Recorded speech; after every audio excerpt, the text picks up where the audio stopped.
ஆண்டவராக இயேசு கிறிஸ்து நாமத்தினாலே நான் உங்களை வாழ்த்துகிறேன். ஏற்காடு மலையிலிருந்து நான் உங்களிடத்தில் பேசுகிறேன்.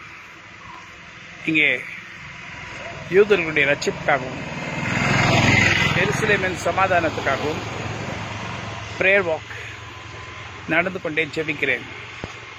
யுக்ரைனில் சமாதானம் உண்டாகும்படியும் ஜெபிக்கிறேன். உங்களுக்கு நான் கர்த்தருடைய வார்த்தையை நான் சில காரியங்களை போதிக்க விரும்புகிறேன். வேதத்தின்படி அநேக காரியங்களை நாம் விசுவாசித்து நடக்கிறவர்களாக இருக்க வேண்டும்.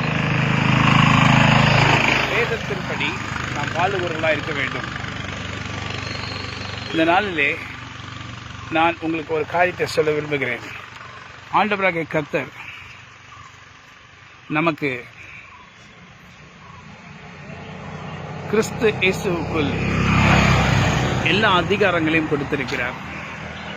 அந்த அதிகாரத்தை பயன்படுத்துகிறதும் பயன்படுத்தாததும் நம்மிடத்தில் தான் இருக்கிறது.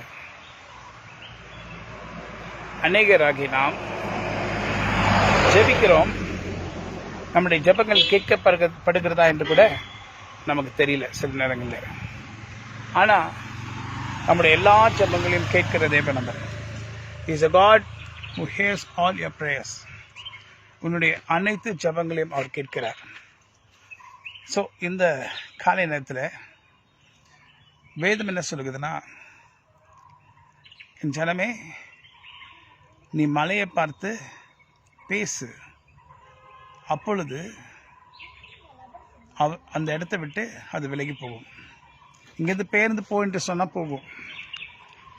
மலையை பார்த்து ஜோம் பண்ணுன்னு ஆண்டவர் சொல்லலை, மலையை பார்த்து பேசுன்னு சொன்னார்.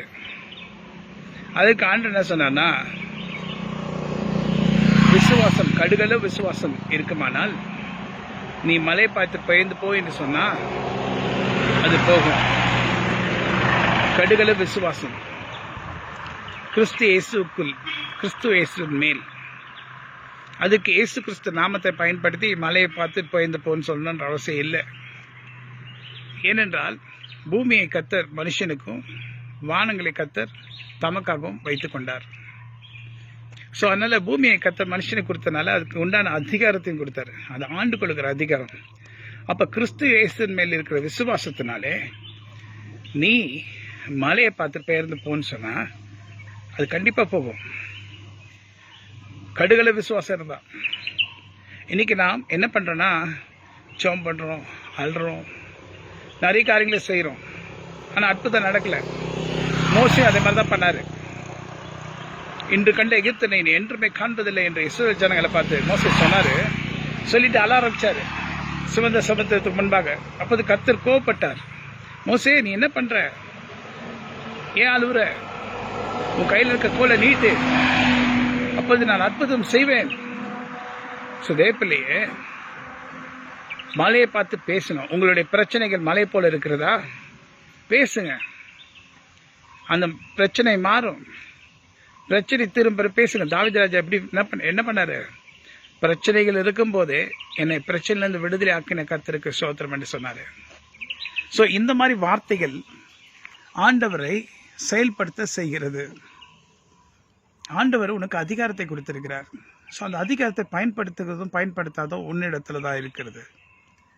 நீ பயன்படுத்தும்படி கர்த்தர் உன்னை பார்த்து சொல்றாரு. கிறிஸ்து இயேசுக்குள் கிறிஸ்துவுக்குள் நம்பிக்கை வைத்து, என் ஆண்டவர் கிறிஸ்து ஆண்டவருடைய சித்தத்தின்படி கேட்கிற எல்லாவற்றையும் செய்து முடிக்க வல்லவராய் இருக்கிறார் என்று சொல்லி நீங்கள் மலையை போல இருக்கிற உங்களுடைய பிரச்சனைகளை பார்த்தா இனிமேல் பேச ஆரம்பிக்கிறோம். அழுகிறத நிறுத்திட்டு, கதறுகிறத நிறுத்திட்டு, ஆண்டவரே என்று சொல்லுகிறத நிறுத்திட்டு, கிறிஸ்து இயேசுக்குள் இருக்கிற விசுவாசம், அவருக்குள்ளே வைத்திருக்கிற விசுவாசம், அது இன்னும் அதிகப்படுத்தும்படி சில காரியங்கள் நீங்கள் செய்ய வேண்டும். ஸோ விசுவாசம் எப்படி அதிகரிக்கிறதுனா, only through the word of God. தேவனுடைய வார்த்தை மூலமாக தான் விசுவாசம் பெருக முடியும். தேவனுடைய வார்த்தை மூலமாக விசுவாசத்திலே நீங்கள் வளர முடியும். விசுவாசத்தில் வளருகிறவங்களா நீங்கள் இருந்தீங்கன்னா எந்த பிரச்சனையை நீங்கள் பார்த்தாலும் நீங்கள் பேசுனீங்கன்னா அது அங்கேருந்து விலகி போகும். அதுதான் கர்த்தருடைய சித்தமாக இருக்குது. கர்த்தர் உங்களை ஆஸ்வதிப்பார், உங்களோடு கூட இருப்பார், உங்களை பலப்படுத்துவார். நன்மையினால் உங்கள் வாயை திருப்தியாக்கி கழுகுக்கு சமானமாய் உங்கள் வயதை வாழ வைத்து போலாக்குவார். ஸோ மலையை பார்த்து பேசுங்க, மலை போல் இருக்கிற பிரச்சனையை பார்த்து பேசுங்க. அப்பொழுது அது ஓடி போகும், மறைந்து போகும். இந்த name of Jesus Christ of Nazareth ஜெபிக்கிறோம். ஆமென்.